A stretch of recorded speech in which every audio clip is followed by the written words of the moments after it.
మేము అధికారంలోకి వస్తే వేల కోట్ల రూపాయలు పెట్టుబడులు తెస్తాం, చాలా మందికి ఉపాధి కల్పిస్తాం అని చెప్పి పదే పదే ఇప్పుడు అధికారంలో ఉన్నటువంటి కీలకమైన నేతలు ఎన్నికల ప్రచారంలో అంతకుముందు హామీ ఇస్తూ ఉంటే, ఏంటబ్బా నేను హామీ ఉద్దేశం ఏంటో అనుకున్నాను.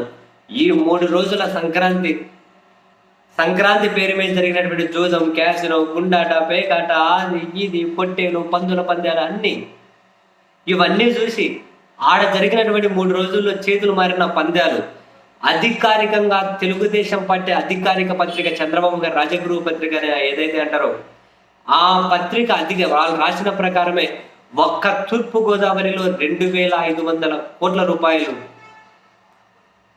పశ్చిమ గోదావరిలో దగ్గర 1,000 కోట్ల రూపాయలు పందాలు చేతులు మరి. ఆ 2 జిల్లాల్లోనే 3,500 కోట్లు. ఇంకో ఇంగ్లీష్ పత్రిక రాసిన దాని ప్రకారం గుంటూరు, విజయవాడ, కృష్ణ, తూర్పు, పశ్చిమ ఈ 4 జిల్లాలలో 5,000 కోట్ల రూపాయల వరకు పందాలు చేతులు మారాయి. 5,000 కోట్ల రూపాయలు పందాలు చేతులు మారితే మందు,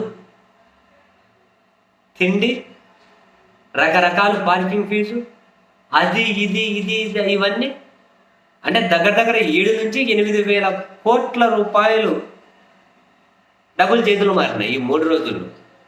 అంటే ఈ 3 రోజుల్లోనే ప్రభుత్వ పెద్దలు దగ్గర నుండి మరి మంత్రులు పార్టిసిపేట్ చేసి, ఎంపీలు పార్టిసిపేట్ చేసి, ఎమ్మెల్యేలు పార్టిసిపేట్ చేసి, డిప్యూటీ స్పీకర్లుగా ఉన్న వాళ్ళు పార్టిసిపేట్ చేసి, పోలీసుల పర్యవేక్షణలో ఈ 3 రోజుల్లోనే దగ్గర 7,000 కోట్ల రూపాయలు పెట్టుబడులు ల్యాండ్ అయిపోయాయండి. ఎంతమందికి ఉపాధి? ఇస్పెట్టాకులు, అదే పేకాట ముక్కలు కలిపేసి చిన్నపిల్లలకు ఉపాధి, లేడీ బౌన్సర్లకు ఉపాధి, ఆ ముక్కలు ఏమంటారు ఇంకో దగ్గర కలుపుతున్న మహిళలకు ఉపాధి, అక్కడ రకరకాల కార్యకలాపాల్లో పార్టిసిపేట్ చేస్తున్న వాళ్ళకి అదో రకమైన ఉపాధి. మీకు అర్థమైందా? ఇక నేను చెప్పలేను విడమరిచి.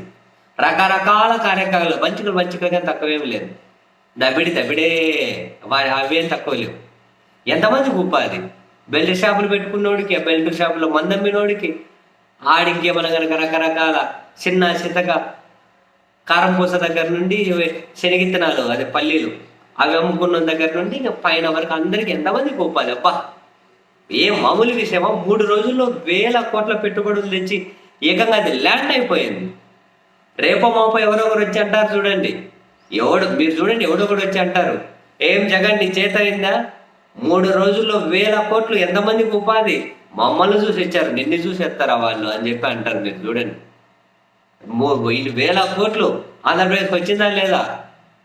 ఇక్కడికి ఏదో ఒకటి కొంటే దాని మీద జిఎస్టీలు పన్నుల రూపంలో మనకు వచ్చింటుందని ఇంకో గొప్ప మనిషి చెబుతారు చూడండి. సినిమా టికెట్ రేట్లు పెంచితే ఒకరికే పోదు, ఆ పెంచిన టికెట్ల మీద ప్రభుత్వానికి జిఎస్టీ పోతుంది, అది ప్రభుత్వానికి ఆదాయం అని చెప్పిన మహానుభావులు లాంటి వాళ్ళు. ఏం జూదం ఆడితే, కోడి పందాలు ఆడితే ఏమవుతాయి ఇవన్నీ? దాని మీద ఎంత డబ్బులు? 1,000 కోట్ల వ్యాపారం. వాళ్ళు కొన్న ప్రతి సొమ్ము మీద ప్రభుత్వానికి జిఎస్టీ పోతుంది. మర్చిపోయినారా అని అంటారు చూడండి ఎవరెవరు రేపు వచ్చి. ఏదైనా ప్రభుత్వాన్ని అప్రిసియేట్ చేయాలి.